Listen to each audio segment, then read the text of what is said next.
is mine, and I put it all on the map. Coming for what I college campus is a place, it's a marketplace of ideas and exploring ideas. And I think at some point it became more than that. It became politicized. And let me tell you why I say that. Um, when Turning Point came to the University of Georgia's campus, 2 weeks before, there had been, I think it was somebody who was running for senator, governor, or whatever, um, showed up in town, sponsored by Turning Point, but they weren't at the university. They were at the Civic Center. And I love the idea of students being exposed to various voices. I don't like the idea of an echo chamber. And now, when you're in a college setting, is usually when you get the most exposure to those kinds of ideas, like in real life, because most people just don't go to a whole bunch of political stuff all the time, civic meetings about this stuff. There are people who do, but by and large, it's a real passive thing pretty much on a college campus. They're going to bring it all to you. You ain't got to go nowhere. You just go show up at this place that you're used to being, right? And you get to hear these things. But they had it at the Civic Center, and I told my students, I will give you extra credit if you go, because and they sort of looked at me, and I said, well, I want you to be exposed to all sorts of ideas, and this is newsworthy, and I want you to, if it means, if giving you a point of extra credit for going and writing a paper about it means that you get to see that, which is my end up goal, then I don't mind doing that.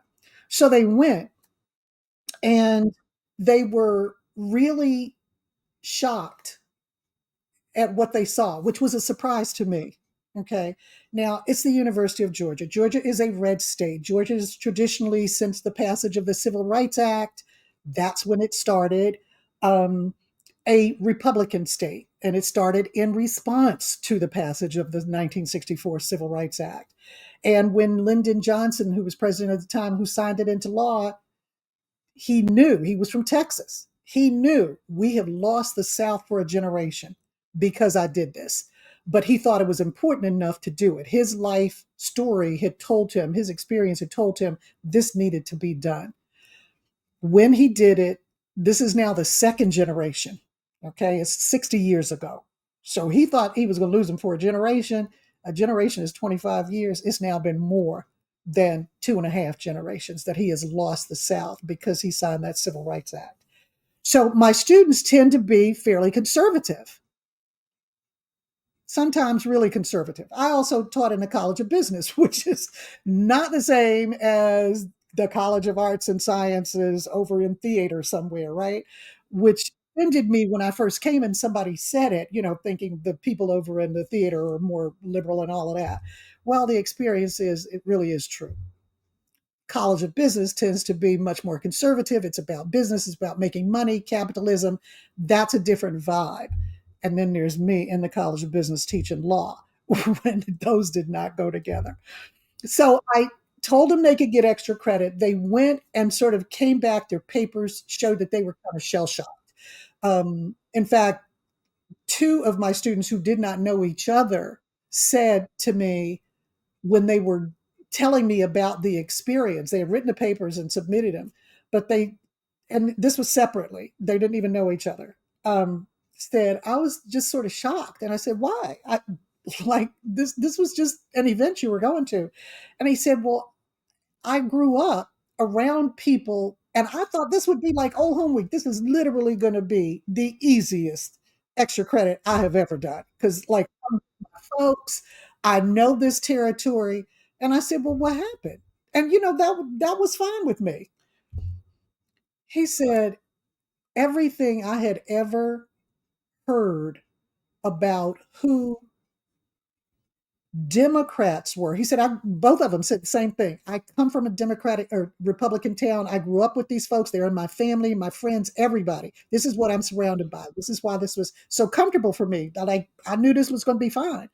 But I got there, and everything that I had always been told about how Democrats were was what I saw these Republican folks doing. just mean stuff, like calling people out of the audience that were doing nothing but minding their business and talking bad about them, embarrassing them from the stage and stuff like that.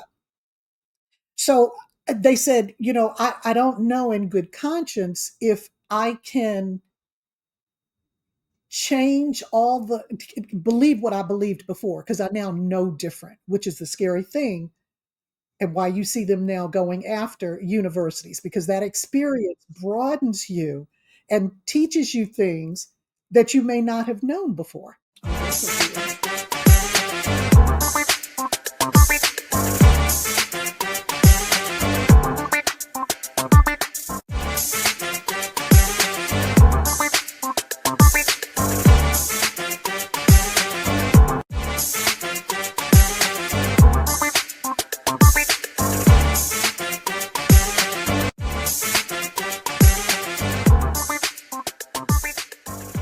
Take one marker. Hi, my name is Tévon Knight. I am a fourth year entertainment media studies student in the School of Grady, and I made the Dawn D. Bennett-Alexander doc.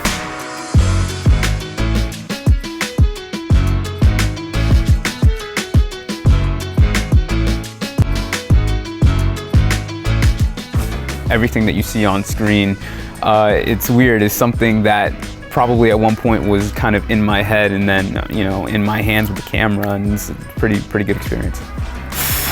Meeting Dawn D. Bennett-Alexander is like meeting a civil rights hero, like in the flesh. Her mark is in so many different places around campus that you wouldn't even think to look, and I think that just speaks to how humble she's truly been in the change that she's created.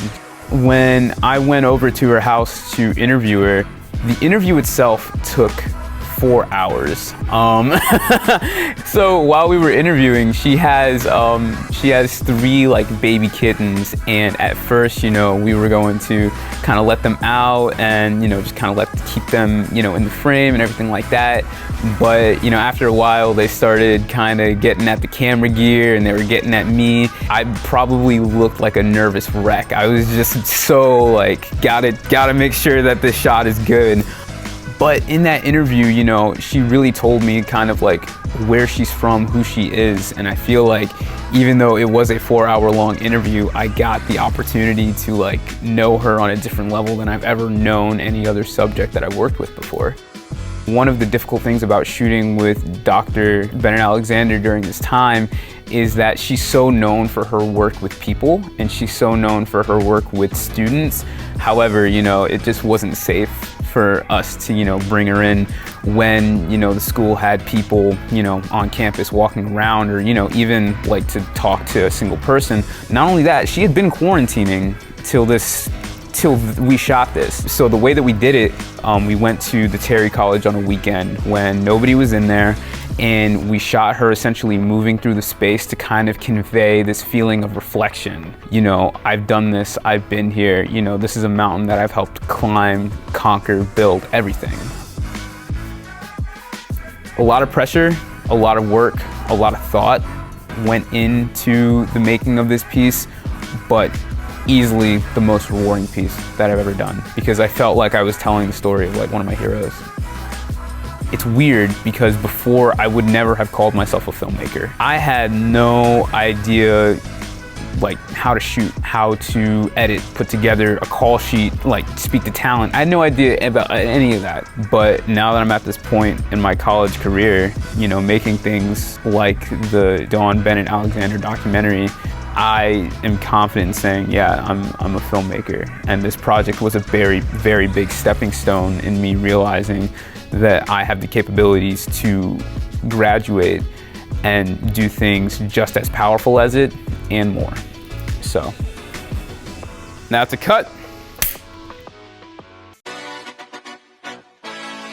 Welcome everyone to Quilted Hearts Chats, the podcast, where we are stitching together stories for deeper understanding. And my name is Renee Patterson, and I want to introduce my co-host, which is also my aunt, Dawn D. Bennett-Alexander, who you may know, and she'll introduce some more of herself to you now.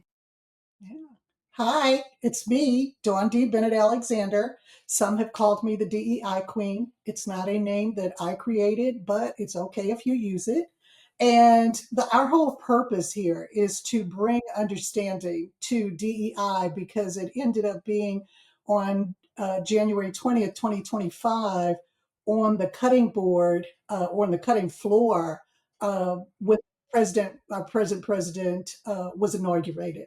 And I hated to see it go. Not only was it useful, but it was like it was leaving and people really didn't even truly know what it was and how much it had impacted. So, what we endeavor to do with each of our podcasts is to bring in someone who lets you know, who provides information for you on the ways, the many, many, many varied ways that DEI comes into our lives or does not, so that we can have a greater understanding of what it is, what it accomplishes, and almost to some extent, even more important, what it's not.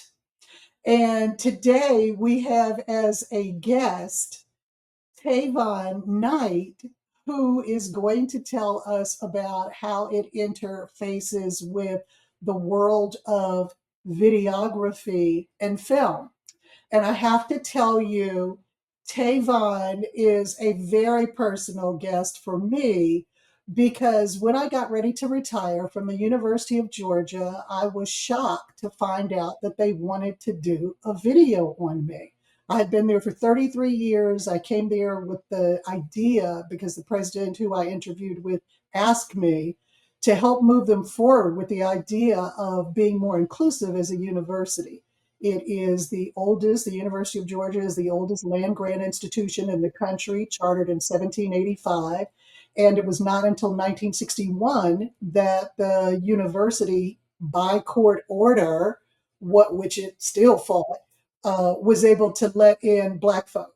And I came in 1988, and I, I interviewed in 87, came in January of 88.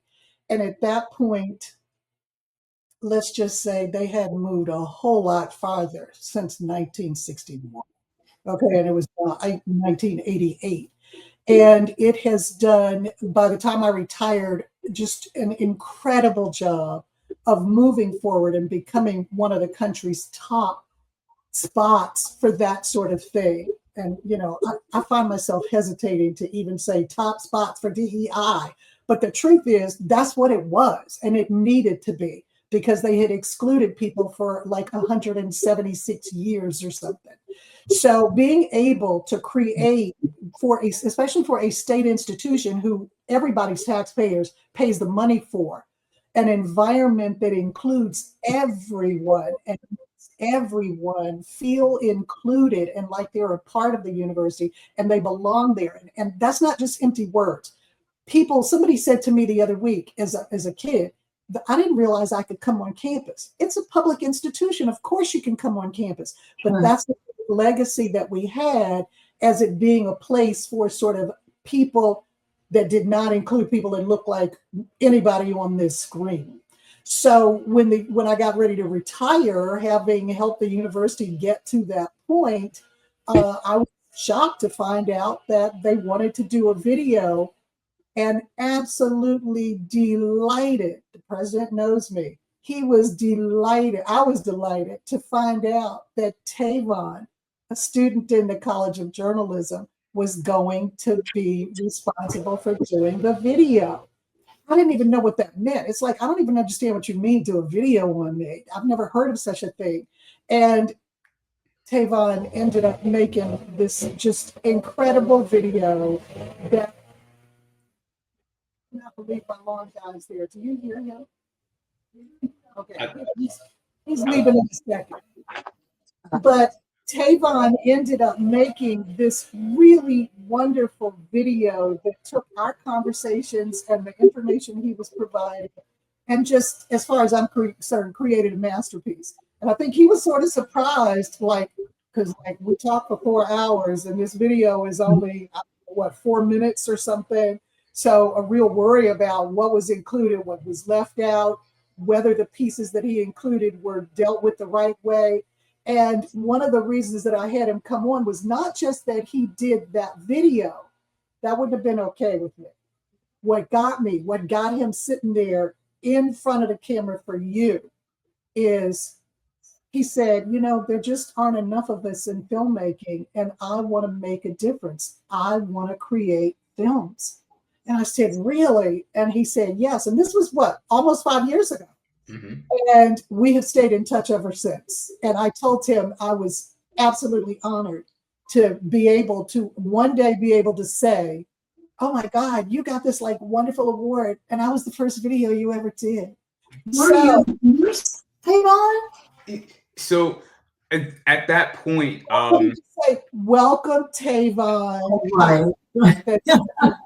to help share with us and shed light on the idea of how you being in that space adds something that wasn't necessarily there before, which is why we love DEI, okay? Because it puts to the table pieces that would otherwise be missing. Yeah. Okay, so what were you all saying? I just wanted to add the some integrated context around that. So at that point, in my college career, I had done a handful of videos, but a lot of them were, student to student. This in a lot of ways was kind of a capstone project for me, in the sense that, it was the first video that I did that really got pushed out. And I don't want to say, mattered, but in a lot of ways, the videos that I was doing were student projects that, more or less wouldn't have eyes. When you're doing videos, and the president's looking at them and expecting something from them, and, the university is really just, there are stakeholders involved. That's when, the pressure is kind of on. So I will absolutely say that, yes, in a lot of ways, this was the first time that I really experienced, the true pressure of having to do a video.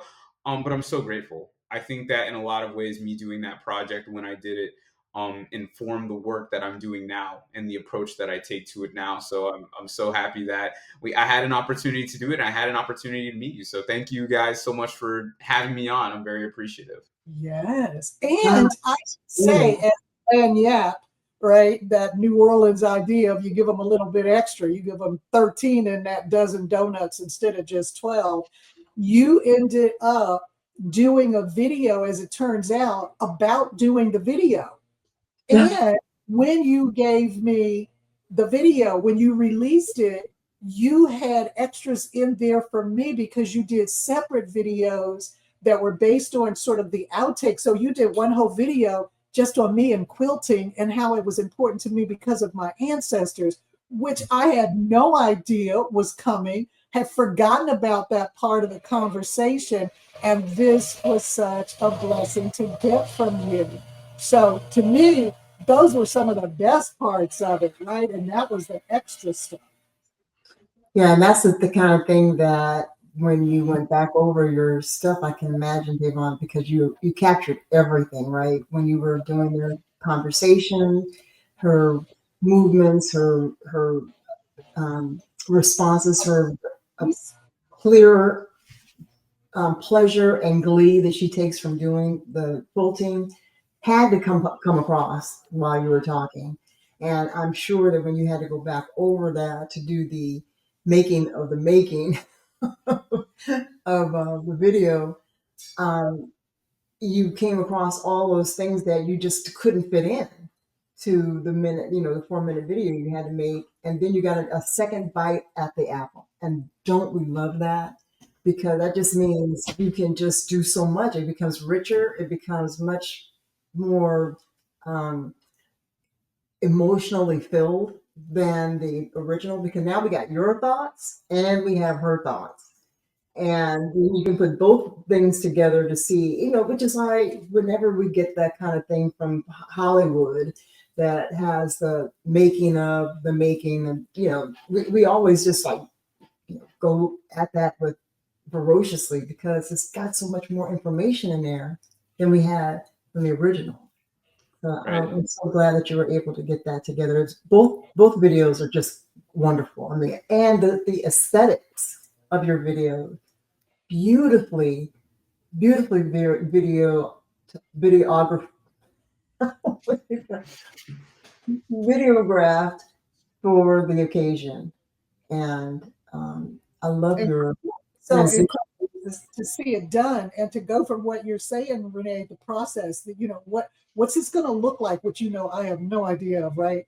That's y'all stuff. Y'all have that kind of creativity. But to go from seeing him say, okay, walk now, or look this, or do this, and then see what it ends up being, that is amazing. That slow motion walk through the classroom was like, okay, look, here we go. Hands behind her back, looking like she's talking to the class. I mean, it was just like perfect. And I was like, you mean to tell me this was a student that did this? That was And a that kid is a really good over there at Georgia. yeah. So yeah, and if that was your education for doing videos, was that school? They did a great job, but I'm sure you are. But wait, there's more. Yes, because he's been doing stuff ever since, right? Absolutely. Yeah. Absolutely. So tell us what you're doing. Yes. So it's funny, that video, as we talk about it, even framing it in my mind, I'm like, wow, that actually led to this, this, and this. And it's like, oh, okay, everything makes sense in reverse. A lot of people in the university system saw that video. And it actually garnered me a few different connections across campus. And so I had a full-time job. And I very soon learned about myself that I'm not a full-time job kind of person. I think I'm much more of like I like to have my own flow, my own thing. And so Well, I was wait, because this is DEI, and we want to make sure you get that clear. It's not that you're not a full-time person. It's that you understand that fitting into somebody else's system and having them have you do what they want you to do from 9 to 5 is not necessarily the best fit for you. absolutely. Right? Now, when you're on your own, I guarantee Tévon Knight will work 24/7. So it's not that you're not a full-time person. You're more than a full-time person. That's true. It's just that full-time person doing what it is you were put here to do is a very good fit for you. So Thank you for that. That's so true. Thank you for that reframing. No, you're exactly right. In some ways, I would argue that you actually work more than 9 to 5 with your own enterprise. But yes, no, just the feeling of doing things that weren't innate to what I wanted to put out into the world or how I wanted my art to be represented. It didn't feel correct. It didn't feel right. And so I actually was then able to leverage a lot of those new relationships with different departments around campus, to get a business going. And so now I own my own, along with my business partner, Nick. I want to be clear that it's not just me. I own my own video production studio, and we work with nonprofits, we work with schools, but we are starting to get deeper and deeper into the private sector as well. And so we're growing, and we're trying to take Atlanta by storm. Is the next step, I suppose. And is Nick the one that I saw with you when I was attending an event, and as it turns out, an event at the university, and you were doing the video for it a few months ago? Yes, and you know what? I think that's so funny because I remember you and President Moorhead were kind of like walking in at the same time, and I was so excited to see you. And I like kind of rushed over to you in a way, or I was kind of like, I was just like, and I think he thought that I was reacting to him. And it kind of just turned into this awkward moment of like, well, actually, no, I was trying to talk to her. It's great to see you. As he saw who you were trying to talk to, he would have said,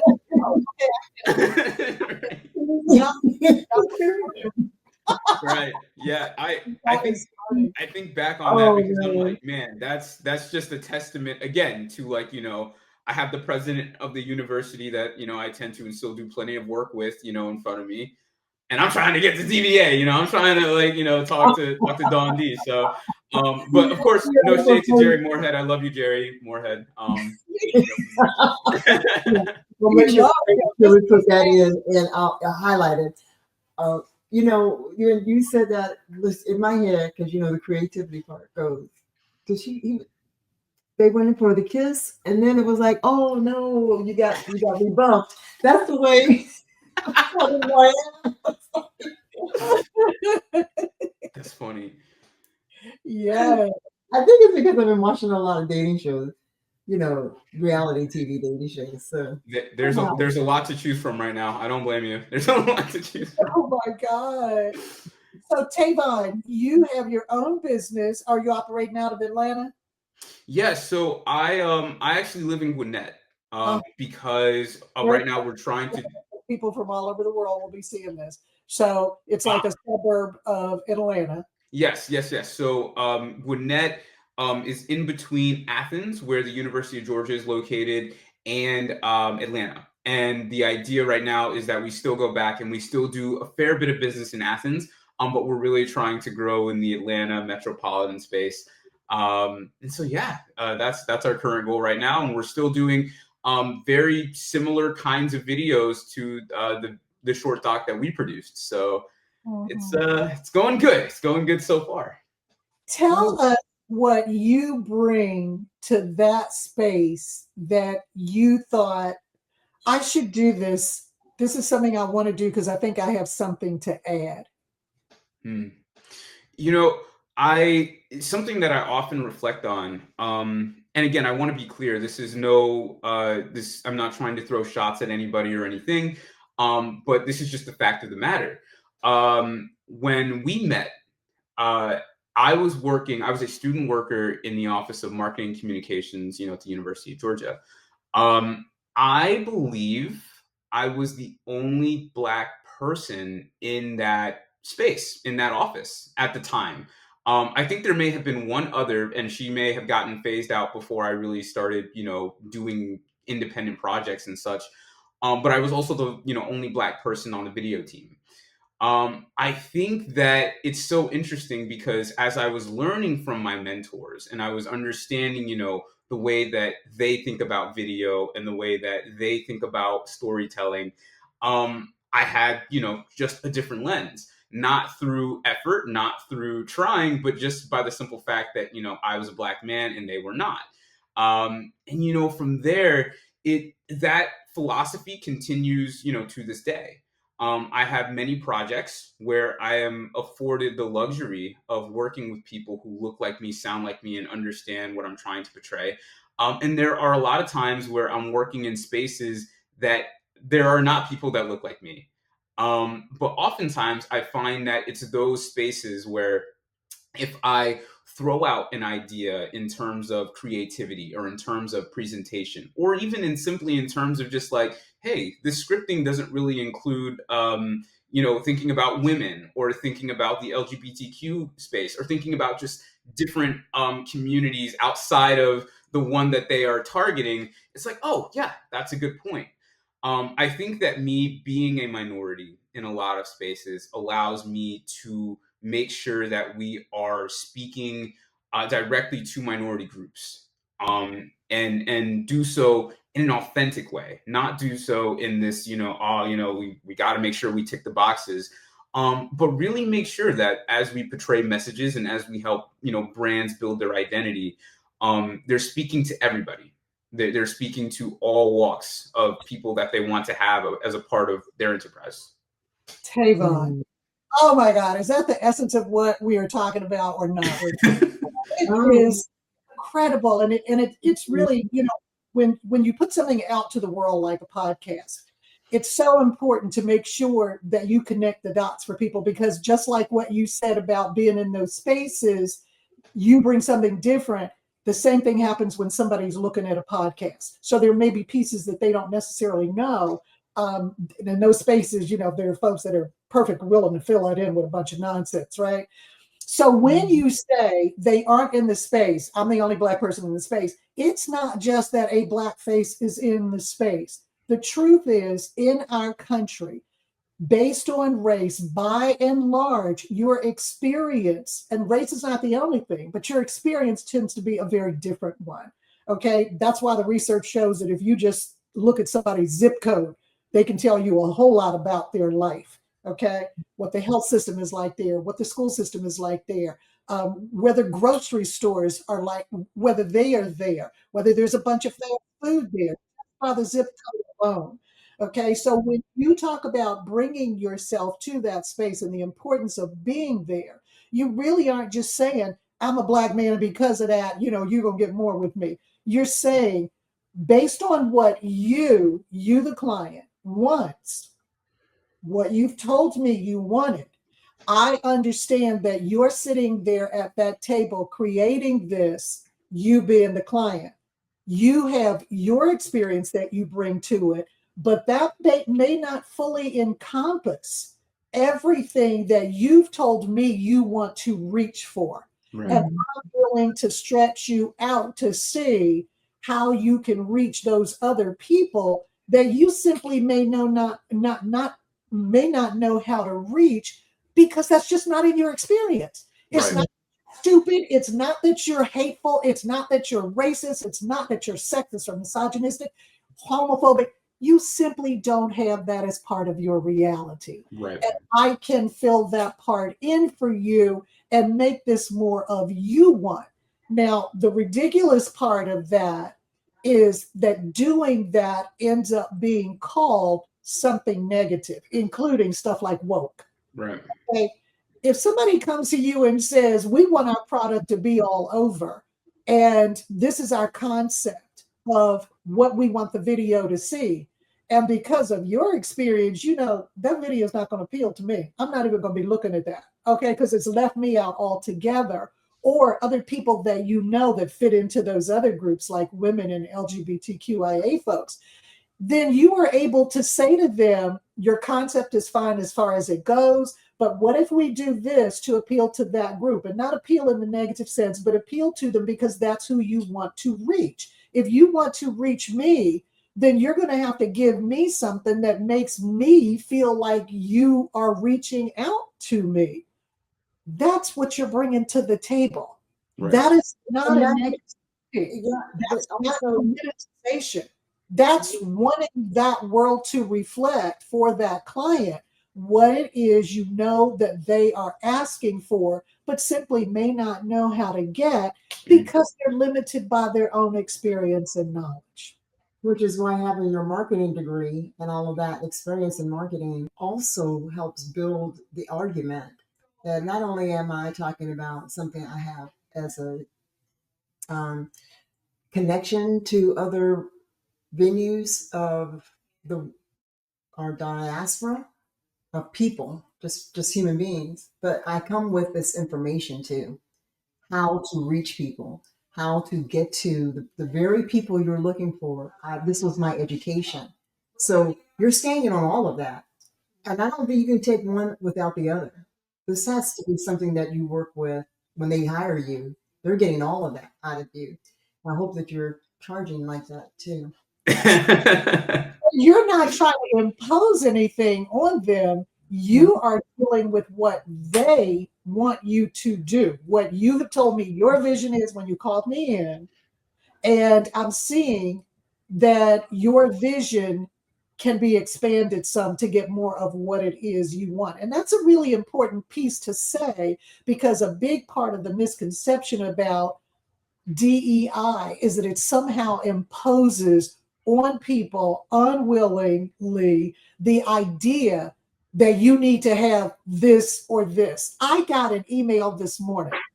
Somebody asked me if I'm a corporation and I've got a Black person who's applying for a position and a white person applying for a position. Now that Trump has put out the stuff that he has, the question was, don't I have to hire the white person? Mm. What? Wow. It's I mean, getting it's working, isn't it? That's all exactly what they want you to believe. that are crazy. I said, do you really think that all of this is about the law now says because they were asking me, the legal basis for it. Do you really think that his prohibiting DEI is about creating a space where only white males legally can be hired? Because they said, well, wouldn't I be sued if I hired the Black person? And I said, this has never changed. You were always supposed to hire the most qualified person. And they said, well, what if I get sued? And I said, there is nothing in the law that keeps you from being sued. That just doesn't exist. We used to be able to think that if somebody did what the law said they should do, then that would be your biggest protection. It still does not keep people from suing you. It just makes it less likely that they would be able to win that suit, because you're going to be able to defend on the basis, this is what the law requires, this is what I did, the two of those match up together. So the fact that it was a Black female who got that job is not a violation of the law. But, it's really unfortunate, because what Trump has taught us is that it doesn't matter. You can do the right thing. Facts don't matter. Law doesn't matter, because he will sue you even if you did do the right thing. And the facts don't matter to him. So I could understand where the question came from. Sure. And everybody sitting there, just like those people who hire you, they have their own concept of what this is about, what marketing to this group is about. All you're trying to do is to say, what your concept is fine as far as it goes, but based on my experience of dealing with these groups of people, this is more of what you need to do. So you're not imposing anything on anybody. You're supplementing it in ways that they may have no reason to know how to supplement. If you don't have a marketing degree, if you have the marketing degree, but there was nothing in the curriculum that taught you how to reach out to groups other than the one you may have been involved with, you are a perfect person to be able to help them. Just to echo you guys, though, it is difficult. It's difficult because when you do have those conversations, right, at some level, if you are your own business, you are a salesperson of sorts. You are always trying to sell yourself, especially in videography. And it's hard. It's hard because you never want to come across as accusatory, or you never want to be perceived as argumentative on a point. And you have to walk that line of, okay, if I bring this up, how do I bring it up? Do I bring it up, at this point now? There's a certain point where I can't bring it up. Once we're on set and we got the camera rolling, it's what's done is done. There's nothing we can really do then. So yeah, just to echo you guys, I think that it's a very difficult conversation to have in the independent videography space, but it has to happen. It has to happen because, like you said, if a person is asking me, how do I produce this? I'm going to give them my best. I'm going to give them my all, and I'm going to give them me. And that is a part of who I am, is ensuring that, voices are heard and groups are included. And I wanted to add that in. Yeah. But I don't, Tévon, to me, your biggest value in having you is that you bring something extra. Anybody can come in and point a camera and turn it on and start doing a video and edit, and get it. What, to me, your biggest strength is in dealing with them to find out really what it is they want. To me, that's where the questions come up. And once you see what they want, like if somebody says to you, we want to sell the most saws that we can. And you say, okay, so we want something that reflects that. And I'm talking about like an electric saw. And you just left a weekend at my daughter's 13 acres where she was using her electric saw to cut down big butt trees. Okay. If they come in and say to you, so now that's a part of your reality, because this is not just some white man cutting down a tree. Right. there may be other people like her. In fact, let's just say Friday night, she had a bunch of her friends over, and they were women in her sister circle group who are similarly situated. That's a whole market, right? That's just her and her friends and what they're doing, and they know people all over the country. So you being able to say, you told me you want to sell the most saws that you can, and this is the group you think of. Because if I said to you electric saws, there's a picture that comes up in your head, right? Of who is using that saw. Down, they're not the only ones using that saw. So for you to be able to say, what the ideas that you came up with that you told me you wanted, those are great. A lot of those people buy the saws. But let me tell you what happened this weekend and who I saw using those saws. Okay. Them something else that they can think about. You're not making the decision for them. What you're doing is the same thing we're doing on this program. You're giving them more information upon which they can make their own decisions. Right. They can say, we don't want to have women associated with our saws. We don't want to have Black women associated with our saws. We want to have that, but we think there is a group that's going to cancel us if we do that. All of that's at least a thought process, as opposed to what happens probably 95% of the time, which is they go into it without having that kind of input in. And I'm going to say without having that input in the proper way, because very often if you only have one person sitting at a table when you're making those decisions, that very thing that you talked about becomes a part of what you have to consider. Should I say anything right now? I'm the only in this room. Okay, I'm the only one. I don't want to make them think, I want them to take me. I want to keep being hired here. And if I keep bringing up these issues that I know are important, and so many students of mine have been in that position where they're the only one in the room, and they're emailing or calling or texting me saying, I knew I should have said something about this, but I didn't want to feel like I was, pushing my luck. It shouldn't be pushing luck. This is a benefit for you, client. I'm just giving you the benefit of my thinking. You can do what you want to with it, but you just may not have thought about this because we tend to see the world through our own lens. And if you haven't thought about it, you might want to give it some thought. But take on Tony's example of the women and the saws. What ideas conjured up in your mind with the idea of what she said? With the women in the saws, you said? If you were going to make a video, if you were going to make this commercial, what based on what she said, what did you have in mind as what your output would look like for that?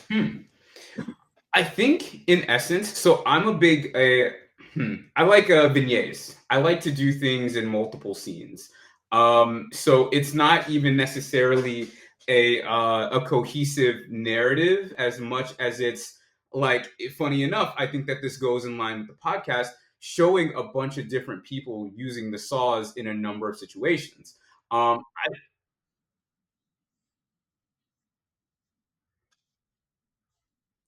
Right, because I think that if our goal is if our goal is solely and simply to sell saws, right, that is the top line mission of this video, then I think that there are two things that we should focus on: who can buy the saws and how can we use the saws. And more or less what that would translate to is again just a number of a variety of people, different ages, different sexes, different genders, using the saws in a number of situations, with a voiceover underneath, something along those lines. I think a lot of times companies and different businesses get trapped in this idea of, all right, we need to have one character, and that one character needs to represent everything that we're about. And as they're representing everything that we're about, they need to be able to sell our message. Well, we can show multiple characters because our goal here is to sell saws. Who can buy the saws? Anyone can buy the saws. So I think that in thinking about that, that's kind of where my mind immediately goes, is a wide breadth of people using the saws. And think about come back to the table with you. I was going to say, just think about Cracker Barrel. Think about what's happening. Okay, that veers me. Hold on, that veers. So let me see if this I'm going to go to that because I really want to talk about that. So I would say to you, I'd like the idea of the vignette, so that we can look at all the different ways it can be used. But I would, of course, make sure that we have all the safety equipment on so we can use this thing properly. Part of the safety equipment for me in my commercial, would be a helmet or something on the head to keep or glasses, whatever you're talking about. But I wouldn't really get into the face of the person. I would just kind of like be over their shoulder, watching the saw being used, all the different types of ways. And then the voiceover, like you said, will be talking. I think I might have somebody with an accent.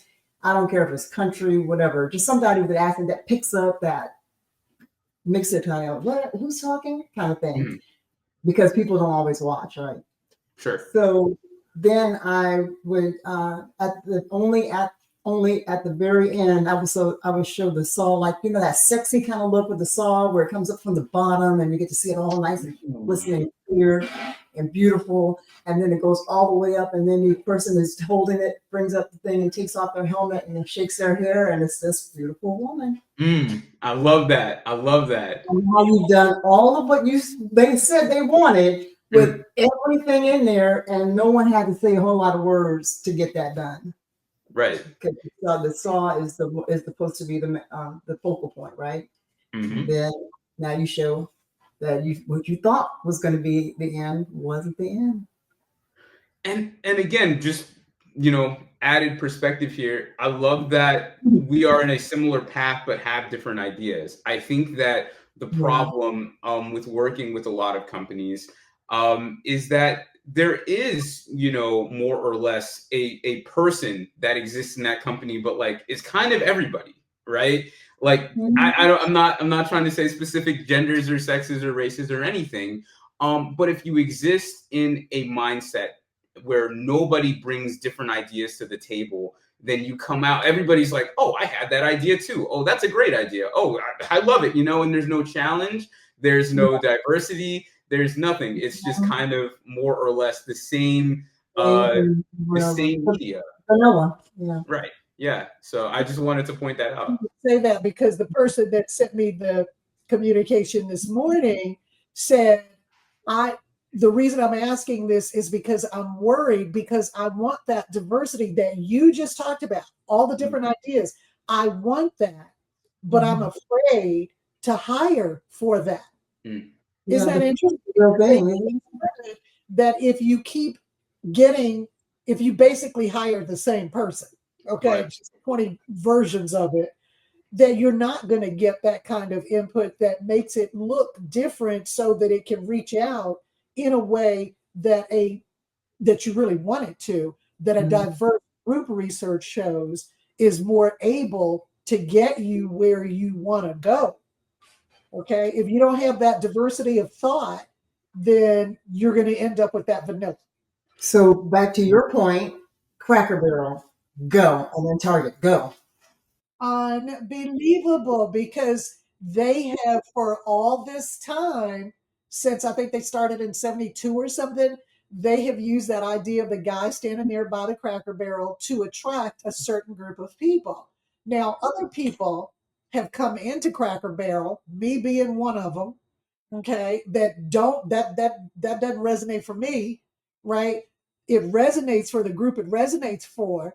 And when they changed it to a much simpler, just sort of plain Cracker Barrel sign, these folk lost their mind.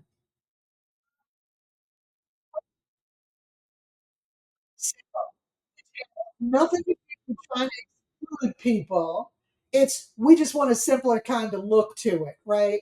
And they literally take away your ability to be able to do that, to appeal to a greater audience. I went despite not only the logo and what that was projecting, but despite the lawsuits and the actions that Cracker Barrel has taken over the years. And usually I don't spend my money in places where I don't like the policies that my money allow you to impose on other people, right?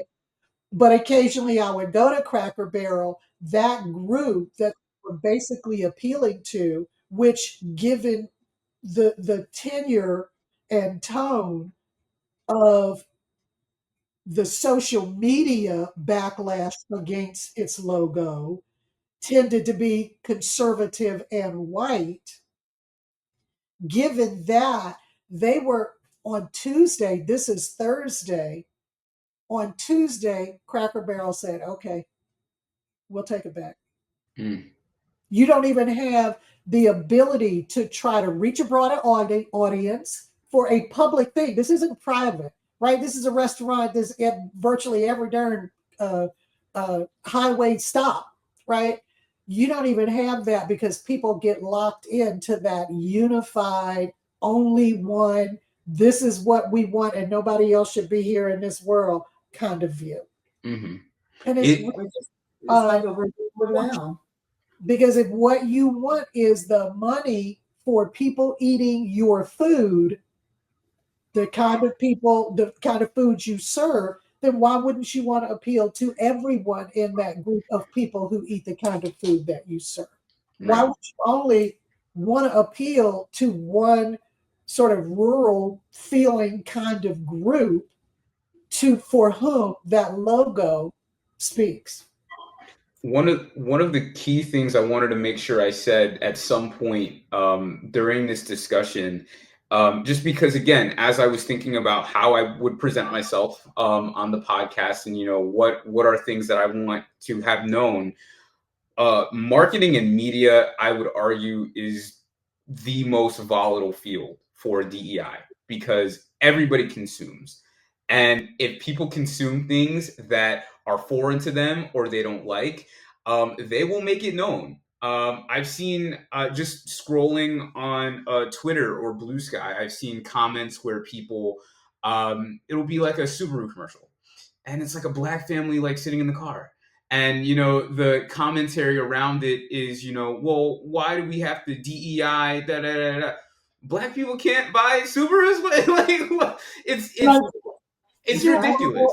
What color? I mean, do they have to be speaking English all the time? It's just, it's incredible the things that people box themselves into, which is exactly what ends up happening with Cracker Barrel and Target. You boxed yourself into these things by virtue of what you've said or what you've done. And then you're surprised at the backlash of your audience. Target, a different subject than Cracker Barrel. Cracker Barrel, as the comedians were saying, they took the cracker and the barrel off of the logo. Oh my God. You don't want to be negative here. You are just repeating what the comedians said. I didn't say right. I didn't even see it that way. In fact, I've only been to Cracker Barrel one time in my life, and it's just right there on the freeway. I see it all the time, and I never even noticed the Cracker Barrel with the barrel and the guy logo. So when they said they took the cracker off, I was like, oh, there was a cracker on the for me because I didn't see it. And so then oh, now I get it. And so so now they're putting both pieces back on. That's expensive. Now they're willing to eat that cost, but I'm sure they'll pass it off to their customers who really wanted it, right? Well, and then people like me who were willing to do it when they just sort of, didn't put it out there quite as heavily. But now that I see that's who you care about, right, that's who you want to buy your food. Okay, so you're totally excluding me. So you don't get my dollars. Yeah. You don't get dollars. And they're like right up the street. No, right. No, because choice. It wasn't that you happened to do this, you happened to use that and then people started loving it and wanted to keep it. You actually went through all of the stuff that was the pushback, decided to come down on the side of listening to that as opposed to all that went into you making that change in the first place, that very expensive change. You decided that those people. Your spokesperson was on TV talking about it and said that their customers love it. Because they didn't just change the logo. Now, let's just be clear. They didn't just change the logo, which is why I'm saying it's expensive. They changed their And- whole decor Oh, yep. that was more homely, not homely like in the negative sense. It's like more like they wanted it to feel more home-like, so that they could. Well, they, if your was like a shack in the Ozarks, maybe. and that might be the case. Okay. And But I they- don't. It's just right. you know, But that's it just this is what she said. Their spokesperson said. So they wanted to get that feel, and she said, according to the feedback from their customers, the customers love it. So when you change it anyway, says to me that wasn't the customers. You weren't listening to the customers who said they love it. You're listening to the pressure from probably some other entities that had that push that would drag it down and made them change their mind. And I think that's just it. I think that's it. That is completely inappropriate. That is. Now, and I want to turn to Target because I want to see how this in contrast.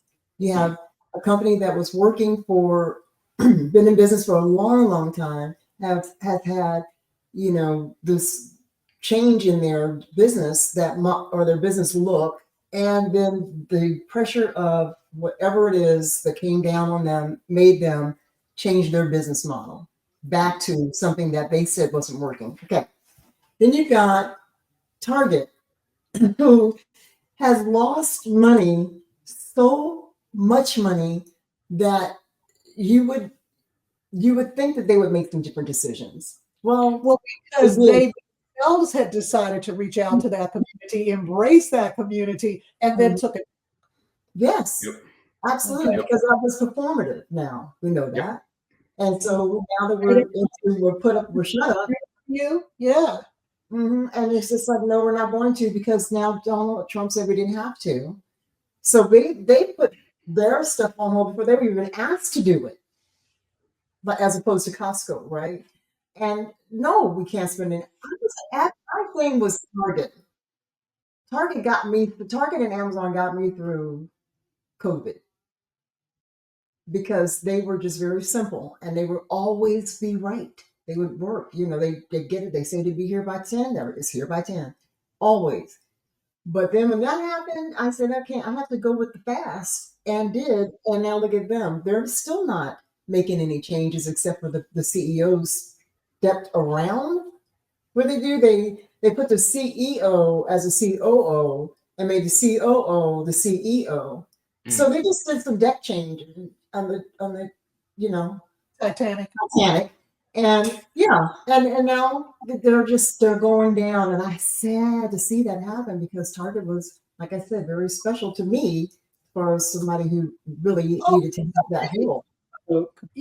Because they had reached out to the community. They had made that, Target was a thing that people knew because of Oprah. Once you got the audience, you had everybody.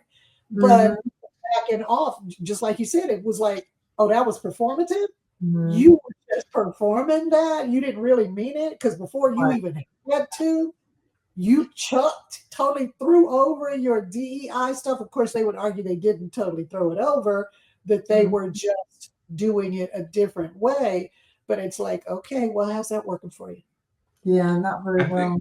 Second quarter of down. So now I don't know what kind of things they're going to do to make the marketing better, but I mean, it's just different way companies are working these days. I mean, it's just like, what do you trust anymore? And I think that was the point of all of this. So I think that this brings up a very interesting point about framing and authenticity in media. I'm chronically on TikTok. I get on TikTok so often. I need to not, but I do. And being on TikTok, you just get into all these little niche pockets of comments and understandings and different things that are happening.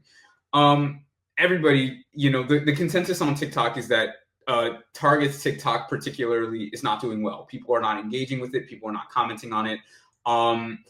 But interestingly enough, whenever you get an ad from Target, it's usually a POV style video. So you're not seeing anything except what the person who is like doing the filming is seeing, and you see their hands. And I believe in the last number of videos, it's been African American hands, in the videos, doing different things. Use us no matter what, won't they? It really was like, wow, okay, so all these things are happening. You're rolling back DEI, and they know this, and it's such an intentional decision. And so that was just one of the things that also I wanted to have said. As you're watching and consuming media, it's so important to look at it, through 3 levels, right? Is this authentic? Is this manufactured? And who is telling the story? You know what I mean? Who is the person who is like giving me this information? So I just wanted to include that because I think that is a prime example of using DEI in a very disingenuous way, or at least attempting to. You mean like the one when they took President Obama down in the Oval Office, sitting next to President Trump? That kind of authenticity. Well, right. Yeah, pretty. I mean, yeah. Oh, they did it. They arrested him. Are you right now? I'm just like, even the president thinks this stuff is real. Right. Even the president was on video and then got the guy fired who argued with him that said it wasn't real. Now that dude's fired. I mean, it's just this is the most stupid.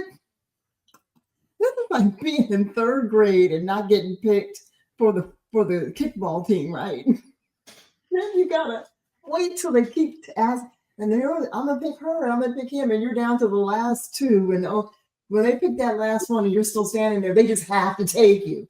Right. We're just okay, fine, you're on our team, but don't kick the ball. It's just the thing that is so disturbing for me when, and it must be for them too, when you do what Target did, which is to have the flack, all the pushback, because you decided to unilaterally, gratuitously dump DEI before it really was, you got to dump this. And then you come back in when you see that reaction with these, sort of black hands. It's like, do you really think that's going to be accepted the same way? What we went through. It's one thing to show those hands beforehand. It's another thing to do it afterwards. And now we think you just trying to do it to get us back. And that is not going to work. Right. And it's damned if you do or damned if you don't sort of situation. But those are the kind of things that if you had people sitting around the table, if you had a diversity of views sitting around that table when you were making the decisions, my guess is, my knowledge is that you would be closer to a decision that when the crap hit the fan and you started to get the pushback, you would be in a space that said, I know we're getting pushback. We anticipated that. But this so represents our values until we're willing to take that. And I'm not trying to say, somebody's going out of business because of their values or something. You're going to fight this all the way down. Like, every business, whether they actually formally write it out or not, has a sort of mission statement, a reason for how they operate and what they want to accomplish in that process. If your whole thing is nothing but profits, you will operate a very different way than a company that cares about and wants to help and empower a community. It's just, you just stuff that you do. And the thing is, not to lie to yourself about that. Okay? Just be honest about it. If all you want is to make profit, your actions will reflect that. And that's okay, because we make the choice on the consumer side. Right. Do we go with a company that does that, or do we not? I think probably Timber was a real good example of sort of seeing that in action. If we make our prices low enough, y'all are going to come over to us. And once you do, we sort of got you hooked. And they started using these apps that literally were created to make them addictive. Okay, well, clearly you just want my money. And it worked for a while until people wised up and it was like, okay, there's some more stuff going on here that, And this doesn't have anything to do with tariffs. It's got to do with you manipulating me. So, just being honest, using DEI for what it naturally brings to the table, which is you get a more expansive view, particularly when you're talking about marketing, which is a lot of what your work is geared toward, Tévon. So you just get a broader view for the products, which is what you as a client tend to want. Okay. So, it's just like I say, I would love it if everybody loved each other and they were willing to sing hands and, sing. Kumbaya. I would love that. If I could have a Coke, if I could buy the world a Coke. Yes, I would love to do that. But the truth is, that's not what I'm working with. Okay. I'm working with the law. The law says you need to do this. So whether you do it because you have to, or you do it because you want me to buy you this Coke and love up on you, that is a decision that I don't care about as long as the outcome is what it should be, which is that you end up not getting sued for some stupid stuff that you could have avoided doing in the first place. I'd love for your intentions to be the right thing, but I don't have any control over that. What I know you will do, or this used to be the case before January 20th, 2025, you want to operate within the law, right? And if you do that, I'm okay. I don't care why you do it, just so you do that. Because if you do that, then I'm going to be at that table. I wouldn't get that kind of question that I got this morning if I hired this Black woman and a white man was also being considered, is it illegal for me to do? Which is just crazy. And the only answer to that question is, who's the better candidate? Who's more qualified? That's the only question there's ever been. The only question there has ever been. Did people do something? They're asking, that the Black person is a better client, because you already know that's why you're asking. Because if you thought the white guy or the white person was, this wouldn't even be a question. Right. So you know that the Black person is more qualified. How dare that happen? And then you're just scared to make the decision. I understand. But you have to also cover yourself, because if this woman finds out, or this person finds out on a woman, that they were passed over by someone who was less qualified so that you could not have to make the decision about dealing with people who are color, then that's also a problem. So you got a problem either way, a slow walking problem or a long or short walking problem. And it is a surefire. You will get sued. There is a legal basis for the suit if you do not hire her and she was more qualified. There is no legal basis for the suit if you was less qualified. I mean, he can sue and say that this was reverse discrimination, but saying it was and proving it was are two very different things. And based on her being more qualified, there's just no basis for this. So I guess you have to, as a business, you're that person we're talking about, staying with that. But you're not going to get sued and win by the government and win because there's a legal basis, but I have to pay all this money out in order to defend myself. Or can I just wait till she sues me later, and then if she does, and then I'll pay that money out then.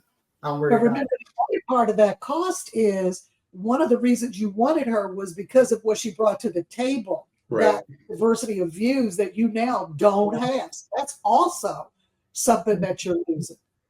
Yeah. I mean, the fact that we even have to have this conversation, the fact that that question was asked tells you where we are, and that is in crazy land. We have a law on the books, 60 years old this year, the actual date of it. It says you can't discriminate. And you don't ask me, is it okay to discriminate if the person that you want is white? Can you discriminate against that Black person? How crazy is that? That's the first time you've seen that. Crazy. First time that was legitimately on somebody's mind. And I'll say legitimately because it's been on people's mind before, but it was because of the misinformation they got, right? And they also, people just, because they get, how can I get away with it? Because there was that too at some point. But I think nowadays people And this is another reason why you kind of mentioned something earlier, and Tévon, this is where I see you really just like blowing up, just because there are the return of the mom and pop shops goes to community. You have businesses in the community. People had a lot more connection to that community because they could count on certain people being there. I mean, we just get used to things that are staples to our community that are also supportive to our community, to us in the community. And one of the things that you don't have, that you lose, are the small businesses that are part of that. Your business can now help bring that back to the forefront, where you can help businesses present themselves in a way that they have never been able to before, and make it also cost effective, because you're a small business. You're starting out, you're launching, and I just see it as, I mean, this is my thing. I'm going on a limb, and I don't even know the name of the show, but there's these two guys that are taking houses in very, very dilapidated houses in areas that people are still occupying, but they just, they've just, the whole neighborhood has gone down. So it's like Detroit, some places in the South, like Mississippi. I forgot the name. I think it's Jackson, Mississippi. Yeah, it is, because that's where my kids' parents or grandparents are from. They go to these, and they take these houses. They cost, like, because they're so bad off, pennies to the dollar of what land is worth. And then they just revitalize the community house by house. They put the money in, do all the work, and then sell the house already with everything, furnish, the decor, all of it. But they get to make those decisions because it's their house, and then they sell it to someone else. But they've been able to do that and building the communities back by doing that. Wouldn't it be great to be that videographer, right? I mean, They have it already, I know, but something along those lines, where you can get the community together. And this is what I'm thinking we could do here for this little area. What about, and then everybody gets in. And the reason why I say it's cost effective is because all these businesses are building into this video of the area, and their business is represented. I guess maybe I would start with the Chamber of Commerce kind of thing to see where I could tackle that. But I'm just saying that, because like you said, you're doing sales. How can you do this, that you can also put yourself out there and get the, recidivist, gosh, recidivist, we use legal. No, one of the prisoners that came back. That was my mind. I swear I was watching a cooking show. Yeah, so you get that repeat business, and of course the word of mouth and people who see your work, but then also this project you're working on. That's kind of like where I see your style of work as well, because you have the marketing part piece together too, and you are you have a need to present people in their best light. Your projects are in the best light of everybody involved. I mean, we could have gone down some roads in that video that you did of Donnie about how there was never this at one point. Georgia was this state, and this is what they did, and how it could have been, how it was so awful. And you could have done a lot of things about what has taken place over the years with education and Black people. And Donnie coming in and making that crashing through, breaking that mold. But that wasn't the focus, but it wasn't also left out. I don't know if that makes sense. It does. It does. And I think in large part too, something that you're speaking to is something that I'm continuing to find when we do work with small businesses, or we do work with the mom and pop shops. The stories are just more rich. They're just more like grounded in true narrative. You know, you talk to an employee from, you know, let's say one of the mom and pop shops. Oh, well, I've known, you know, the owners for XYZ, and they've done XYZ for my family, and you know, this is why I believe in their mission and what they're doing. You know, you're not going to get that same level of you know, narrative prowess from somebody who works at Walmart. You know, it's like it's not the same. And it's a shame that right now we are living in a time where, you know, as ma and pa shops, you know, you kind of do have to start asking questions about how you present DEI and how you are packaging your message to the world and trying to do so in an apolitical way while still standing on your beliefs. And it's sad, but ultimately, I want to come back to this. That is a goal of ours. That is a goal of mine, is to continue to work with the Athens community, but also start to get more entwined with the Atlanta community in telling those stories. I've done short docs on people in the community because there are so many fascinating people in Athens, Georgia, but also businesses when I can, and different feature stories when I can. Just because there are so many different elements that make that community the beauty that it is. I've thought about moving back, honestly, if I'm being completely honest, because I love it. I love it there. I absolutely love it in Athens. But no, I absolutely love what you're saying, and it just so happens that, you know, I think that those 10, without, you know, a significant effort, or like, you know, without me trying to make them better, they end up being better stories.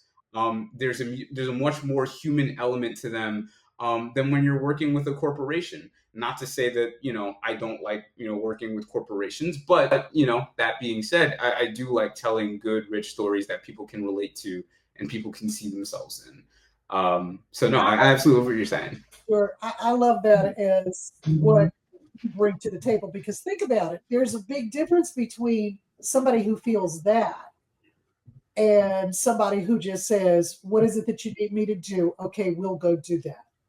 Right. And to me, you can see the difference in the product, right? You can see somebody who just reports the story as opposed to somebody who tells the story or lets the story be told, because they understand that the best people to do that, because of the richness of that story, is those people themselves. Now, that takes more time and effort and energy, but to me, that gives you a better product, and it's worth your while. And to me, given how creative you guys are, it gives you more to work with, you know, rather than just taking pictures and saying, okay, here's your video. Right. I mean, we've all seen that version of things. Oh yeah, it exists. 100%. And I hate when I feel like I produce things like that. Like I think that I'm very critical of myself, and very critical of my art, and very critical of my work, because I want to get to a point where, you know, when my name is synonymous with great stories in spaces much larger than Athens and much larger than Atlanta. That is my ultimate goal.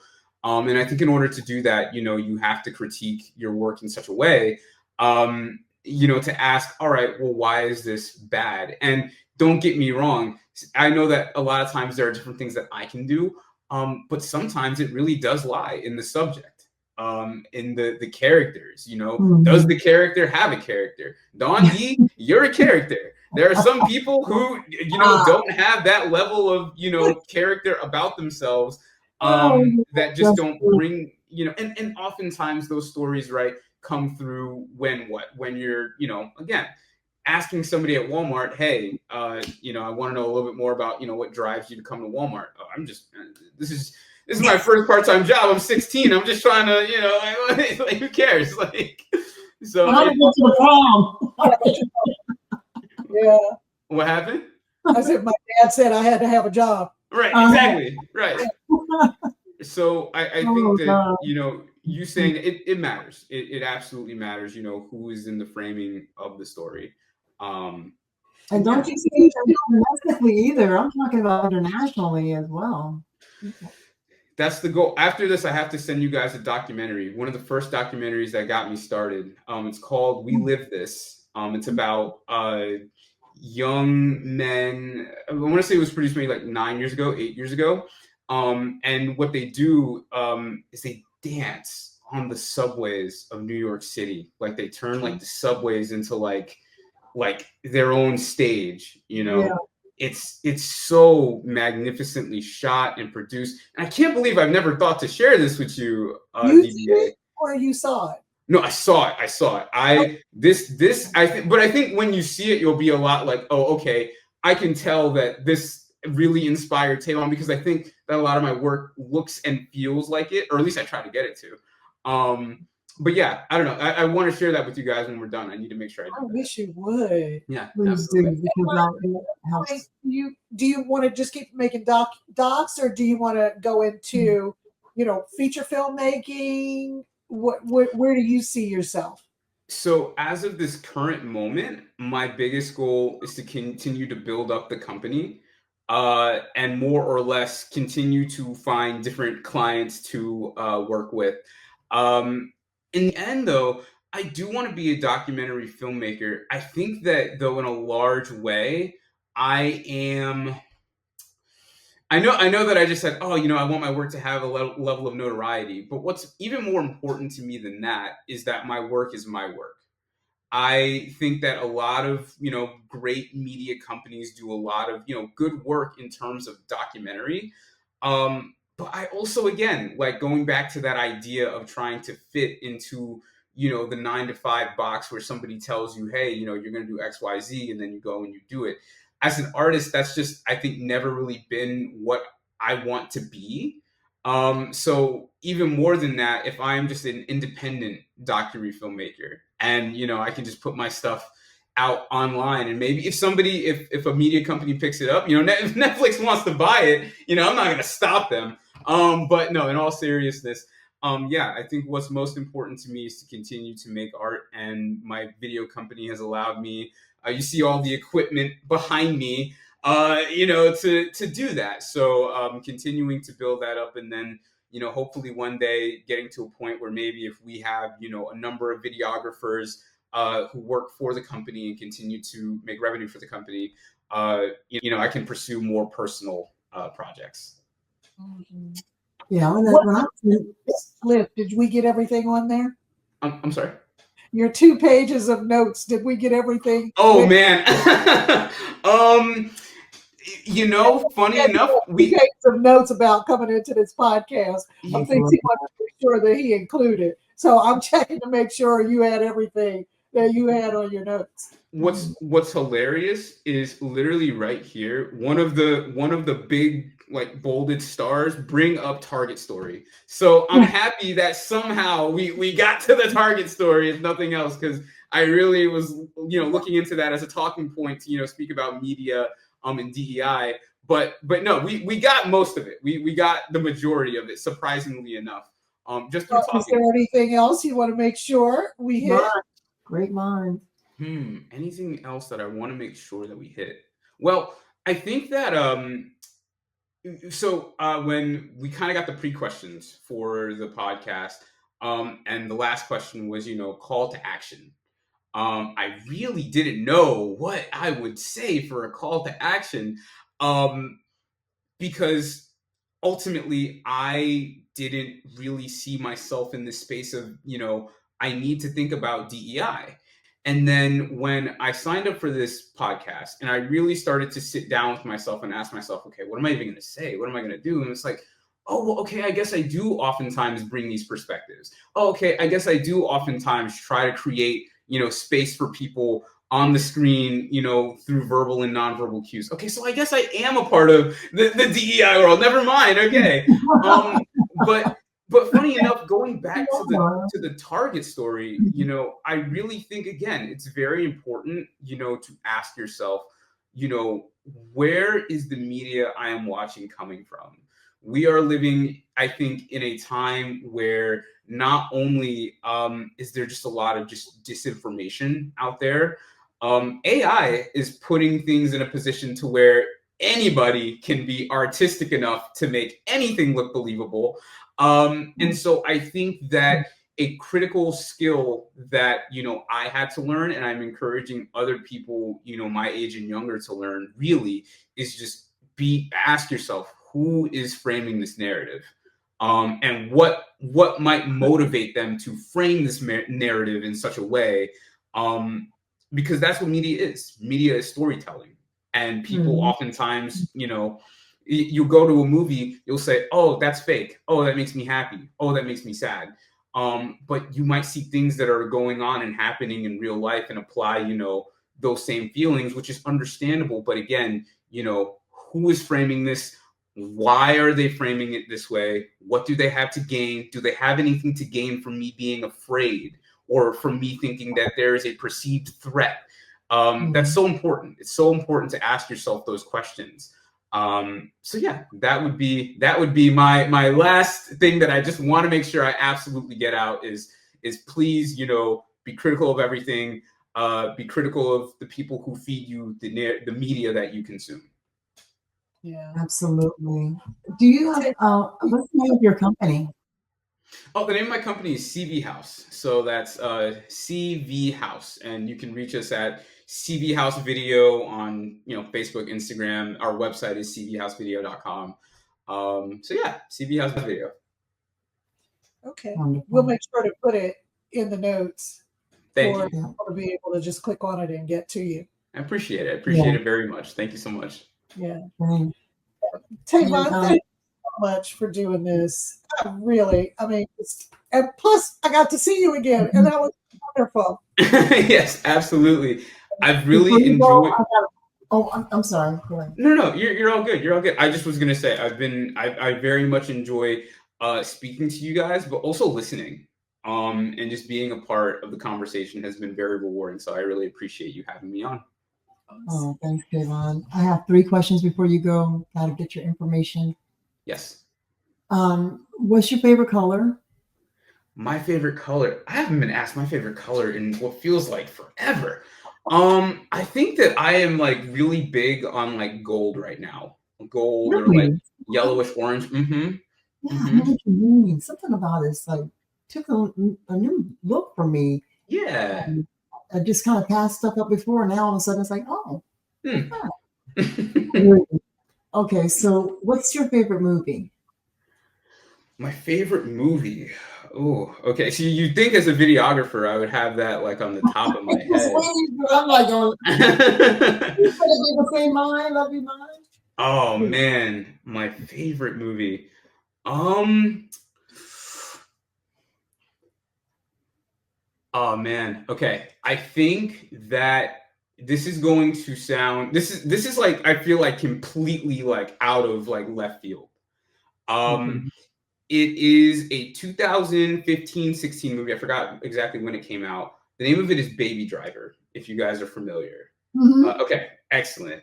And the reason that's my favorite movie is the sound design in that movie is so well done. The way that they play the music behind the action, but the action also informs the music, I think is woven together beautifully. And then on top of that, I think that was just one of the first movies that really made me ask myself, like, wow, okay, there's like a lot more that goes into a movie than just like, all right, pretty shots. So DBA, I hope we just gave you a great film to look at. Look at it. I don't remember that. But it reminds me a lot of that movie. Look at it now with that in mind. Absolutely. I'm sure I would ignore it otherwise. Thank you. The reason why you like it has made me think of that movie with Ryan Reynolds. Was it 7? It was on Netflix. 7 or 6 plus 7? Oh, I know what you're talking about. I don't know the name. Movie. I'll figure it out. I'm sure after this I'll look them up on IMDb. But you know what movie I'm talking about, where they were all underground 7. Something like that, because they were all considered dead, but they were actually, not dead. Because there would be no movie. But they were undercover, and they were busting up crime organizations and took down a whole. Maybe hopefully they can come back to life in real life and take down this. Real, but anyway, okay. So I answered that question, and as a filmmaker, I thought you were going to say what I usually say, which is what genre are we talking? Because I have favorite movies per genre. Okay, yeah. Fair enough. I can't break it down to one because it's just different. Are we talking about comedy? Are we talking about psychological thriller? Okay, so then if you can go anywhere in the world, where would you go? If I could go anywhere in the world, man, off the top of my head, I was getting ready to say somewhere like Thailand, honestly. I was gonna go there. Really? Yeah. That's awesome. I've heard positive things I've heard like positive things in passing, but I myself don't know a whole lot about it. But definitely somewhere, probably like Thailand. I'm very, and that's purely out of like the curiosity of wanting to know more about it. But beyond that, I'd say Thailand's number one. Yeah, it's inexpensive to do that too, because you could be there for a while and just enjoy yourself, learning all about it, and it's very inexpensive while you're there. So that was all my questions. And again, to echo Antoni said, it's been a pleasure to have you on and finally get to meet the man behind the camera and the editor, which is, of course, something that I need to make sure I keep you in my Rolodex, if we call it that anymore. What do we call it now? In my locked in. We call it locked in now. Right. Stay locked in. Exactly. There you go. Because we might have a lot of stuff to talk about later. But yeah, thanks again. Absolutely. Thank you guys. This has been excellent. I really appreciate it. What is that? Continued good luck. Yes, Thank absolutely. You.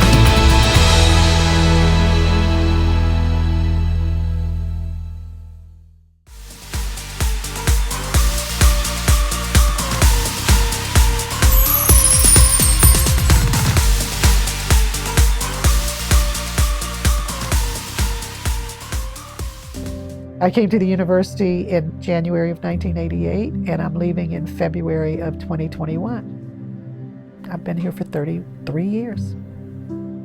And I have always taken so seriously the idea of what it was I committed to in coming here. For me, the choice was always to put first the commitment to move the University of Georgia forward when it came to issues of what I ended up calling diversity. The University of Georgia was chartered in 1785. They did not let Black folk in until 1961. That did not mean they started coming in droves. Given that long history of excluding them has repercussions that are still with us. When I came in, they told me there were 14 Black faculty at the university. MLK and all of the people who have come before me who fought for the idea that we were human beings. If I don't do it, who else is going to do it? Where does that leave us? So whether it was speaking to a group of students, giving a talk to the university, walking across campus, especially for young Black males, I tell them from the top down, we want you here. Not just because you fill some space and we can check off a box. And I'm speaking not on behalf of the president, but I know how he feels about this. We understand that you bring something else to the table, and we think you can fly. Diversity is not just something that's on a sheet of paper. It's not just a policy. You feel it when you are in that space. That's what inclusion is about. That's what belonging is about. I have watched for 4 decades the change that is created. We have other things to do, but the progress has been extraordinary.